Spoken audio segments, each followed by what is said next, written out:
You are welcome, of course, Mr. Frankenstein, but please. Now, explain to me why we found you so weakened, as well as who exactly you seem to be chasing after. Well,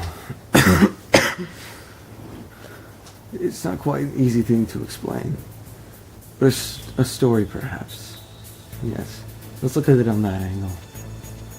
Whether you take this as a fiction or a non-fiction is up to you. But let it be known, I'm deeply ashamed of the events that took place. And it was all my fault. I understand. Please continue. Looking back now, I see that this horror all started with my own grief. I ran away from it, off to college like a sick and mad fool, distracting myself from the pain with schoolwork and my own experimentation, drowning myself in it. Never seeing a single soul for hours, days, even weeks, becoming obsessed. Obsessed with what, Mr. Frankenstein? Obsessed with that creature, that monster. Organic chemistry. Organic chemistry. I have spent all this time on organic chemistry. On you. And yet you lay there, without any signs of life. I've tried natural substances, muscle conditioners, brain rejuvenation, everything. What else can I do?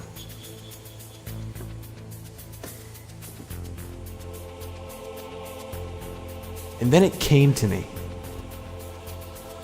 The one thing I didn't try. Electricity.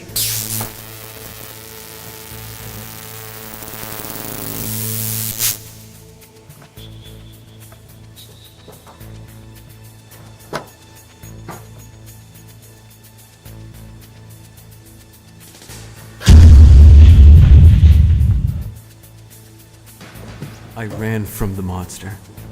I was so mortified at the thing I had created. But that was a big mistake. I left the creature with the ability to roam free in the human world. When I came home, the first news I had received was that my little brother had been killed, strangled to death, and that our family maid, Justine, had been blamed for it, saying that her locket was found on his body. I'm innocent. I swear I'm innocent. Victor, your family has become my own. I could never dream of hurting any one of you. You must believe me. Shh, it's okay. I believe you. It's hard to lose another family member. I know, Victor. I'm sorry. It's hard for me too. What's happened has happened. Right now we need to focus on getting you out of here.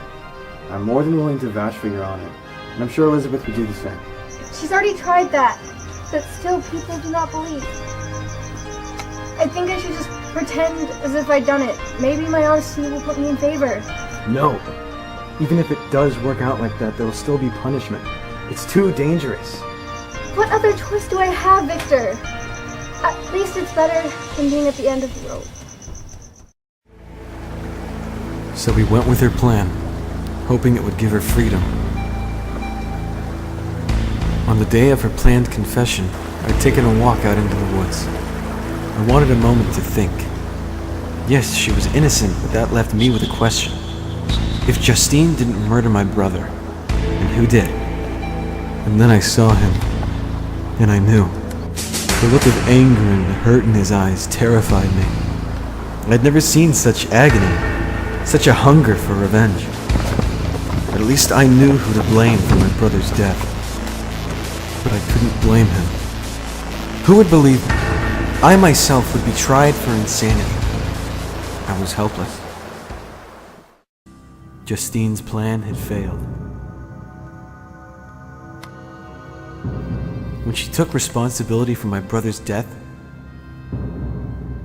she was hanged. All I could do was watch, knowing that her death, as well as my brother's, was my fault. I indirectly killed two people I loved dearly because of a creature I had carelessly created. It wanted to meet me out in the woods. It wanted to talk, and I decided to go. I needed some kind of end to my shame.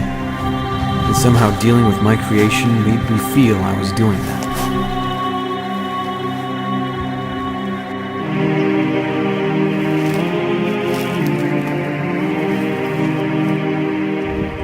Hello, Victor. Hello. I am sure you would like to know why I am asking you to come out here. It's been hard since the start. The moment I opened my eyes, I had no idea about what was happening. I had to realize what hunger was. I had to teach myself how to speak, how to write. I've been alone. You abandoned me, Victor. And now I, monster, am all alone. You created me and left me, you did. You, Victor, owe me. And what I want is something. A need to have. What is it that you want? I want you to make me a mate. Another creation just as I, but in female form. No! Are you mad? Look at me! Can you not see? No one will love me or accept me. No one. The only chance I have at filling this empty, lonely void is if there is anyone, another being like me. I promise once it is done, I will leave to the Amazon and never come close to humanity again. You owe this to me. You have not a choice. Victor, you have not a choice. Okay! Okay. I will do this for you. But you must keep to your promise. Of course. I traveled to Scotland so I could perform the task of creating the monster's mate. I didn't want to do such a thing in my hometown. I left with the high hopes that when this was done, it would be completely over. But all the time, I was conflicted. What if creating another monster would cause more disaster? By creating one, two of some of the closest people to me who died. And what if this female creature doesn't want to be with him? She'll have a mind of her own just as he does. What if they together create a monster race that kills off humanity? One day it got to me. The guilt and the fear. Looking into that thing's face, I saw nothing but more possible suffering. The world was already overbearing with one existence. So I destroyed his mate before she could take her first breath. Again, the monster had left me a letter. But this time, it said that he would be there on my wedding night. I came back to my home alone. The only thing that kept me going was her, even if the thing still haunted my dreams. And of course, she noticed. What's wrong? Nothing, Elizabeth. Don't worry about me. Victor, obviously something is wrong. I see you fearful and unhappy all the time. Are you unhappy about the wedding? Not at all. Don't ever think that. You're the only happiness I have right now.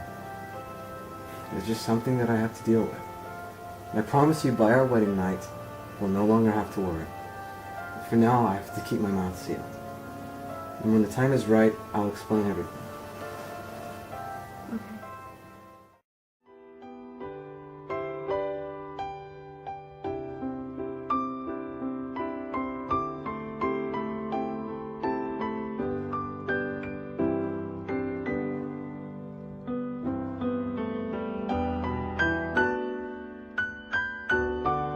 I knew for sure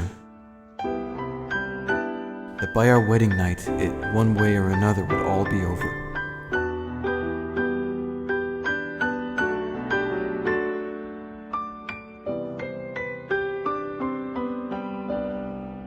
He was coming for me, and one of us would perish. Or at least at the time, that's what I thought.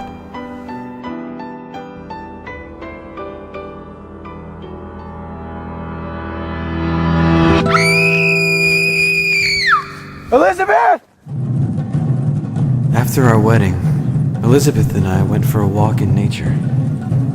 As it turned to evening, I told her to go home and rest for a bit, that I wanted a moment of silence and that I would soon follow her.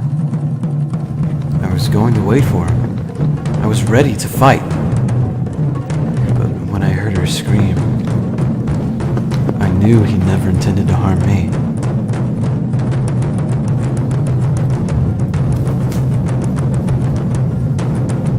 He had succeeded at his goal.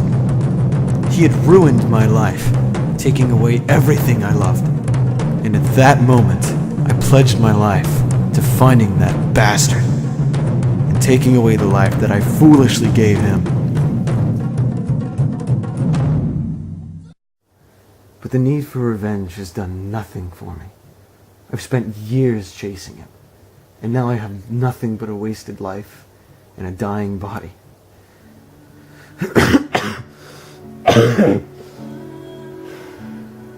I can feel it.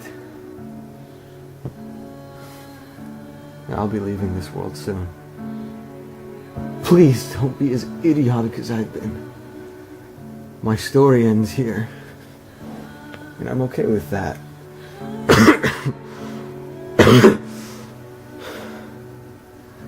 Maybe if I just shown the creature a little compassion from the start, maybe none of this would have happened at all. And that's how I died, surprisingly on a good note. But what was even more surprising was what happened next. After my body was left in peace, someone very special gave me a visit. And what they had to say was even more special. You dead? You are dead, aren't you? It's me, the one you've been talking about. Show me a little compassion, huh? Old friend. Guess I would have done the same for you, Father. I had to see you one last time. We don't have such a great history, but you still are my creator.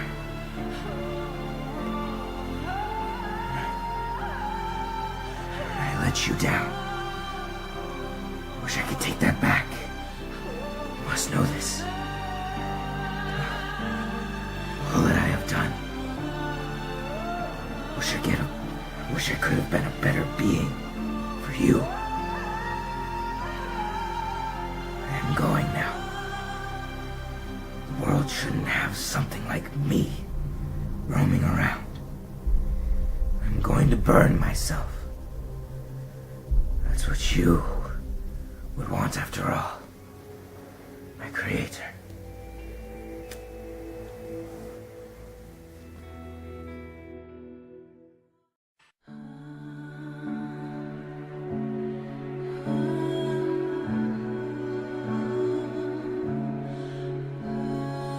Victor. Victor? I love you, Victor. I love you too, Elizabeth.